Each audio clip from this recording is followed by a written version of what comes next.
Monsieur Mohamed Ould Cheikh El Khazaoui, président de la République islamique de Mauritanie, Mesdames et Messieurs les ministres, Madame la représentante de la région, présidente de la région de Nouakchott, chère Emmanuela, chers amis en vos titres et qualités, permettez-moi avant tout d'exprimer ici ma solidarité et mes condoléances aux familles et proches des victimes de l'attaque de Diala Sagou au Mali et pour toutes les victimes de ces actes criminels à l'égard de populations civiles sans défense, qui nous rappellent la nécessité d'éliminer ce fléau qui ne cesse de prendre de l'ampleur sur le continent africain. Je voudrais aussi ici remercier les autorités mauritaniennes, ainsi que son ambassadeur auprès de l'Union européenne, pour l'accueil qu'il nous réserve pour l'organisation de cette conférence, dont l'intitulé « Développement, gouvernance et droits humains pour la sécurité des populations »,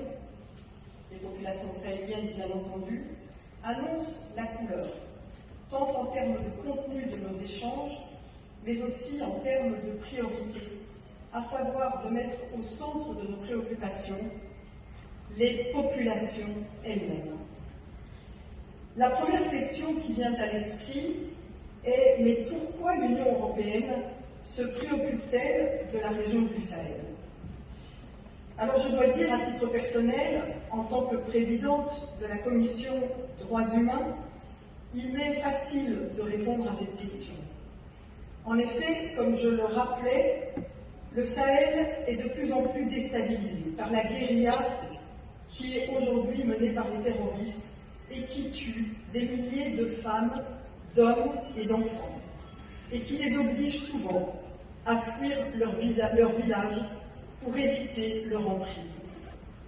Ces situations de conflit sont de nature à priver les populations de leur droit essentiel, qui est tout simplement celui d'exister. Et ceci appelle toute la communauté internationale à se mobiliser, à mettre tout ce qui est en notre possession pour aider à éradiquer ce fléau. La Commission des droits humains du Parlement européen que je préside a cet objectif de comprendre, d'analyser, de dénoncer ces violations et de donner des pistes à l'exécutif européen afin qu'il déploie des politiques de soutien à la paix. Certes,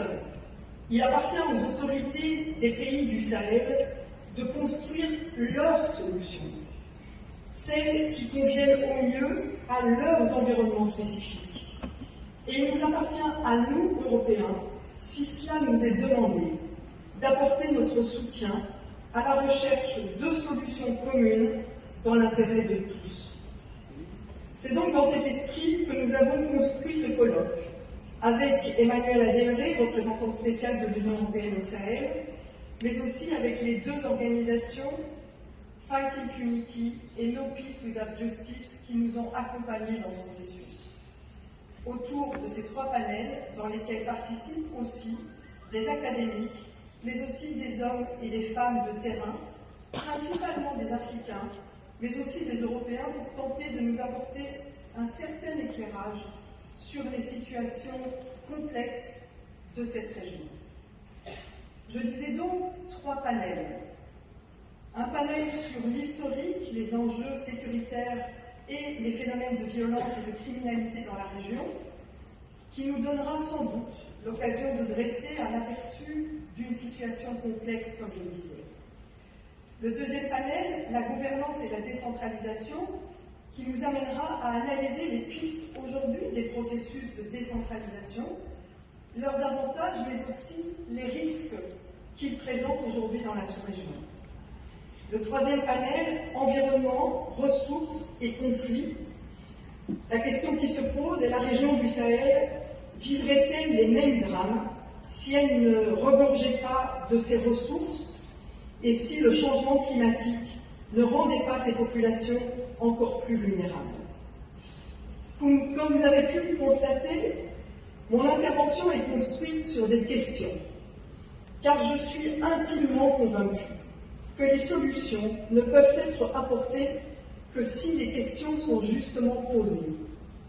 D'ailleurs, ces 3 panels nous donneront aussi l'occasion d'échanger et de poser un certain nombre de questions avec la société civile, mauritanienne bien entendu, mais aussi des 5 pays du G5 Sahel qui seront présentes aujourd'hui et qui poseront aussi leurs questions. Je ne serai donc pas plus longue,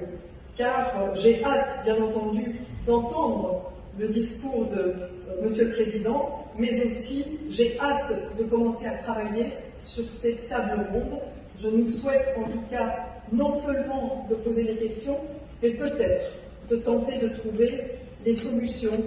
sans doute pas miraculeuses, mais peut-être des solutions communes que nous partagerions entre Européens et communautés des pays du Sahel. Merci beaucoup.